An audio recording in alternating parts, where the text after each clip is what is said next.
In plain sight. We often think of our urban spaces as being devoid of wildlife, a concrete desert of towers and houses that wildlife is unable to penetrate. But this often isn't the case. Just a quarter of a mile from the centre of Exeter, the flood relief scheme is brimming with wildlife, hidden in plain sight from the absent-minded ambler. These teal congregate in southwesterly low-lying wetland areas during winter. The males are more brightly coloured than the females, an example of sexual dimorphism, with a chestnut head and green patch around their eye. These teal are preening themselves, which helps waterproof their feathers.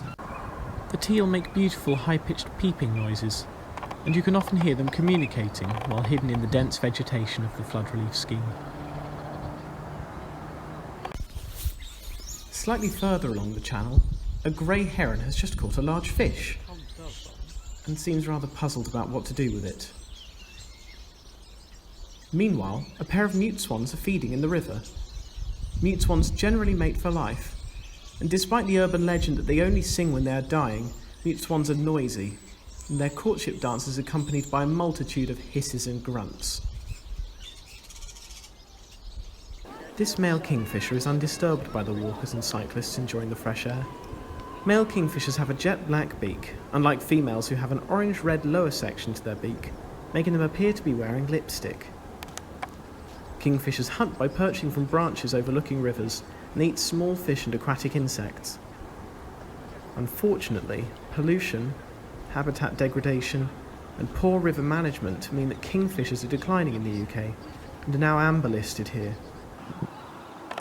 Further on, a little egret is fishing.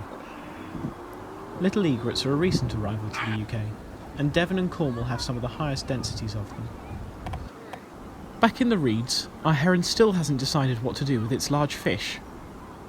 Herons nest in communal colonies called heronries at the top of trees in large, unstable-looking nests, which are home to 3 to 4 chicks.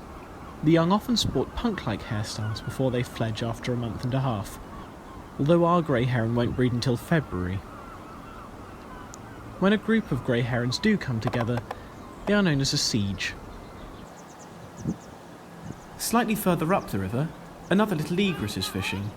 Little egrets fish by vibrating their feet in the water, causing prey to dart out from the disturbance so the egret can stab its prey with its beak.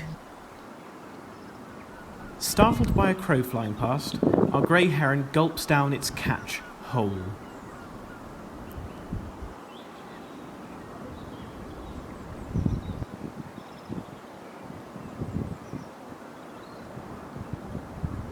Content, a heron rinses its beak in the river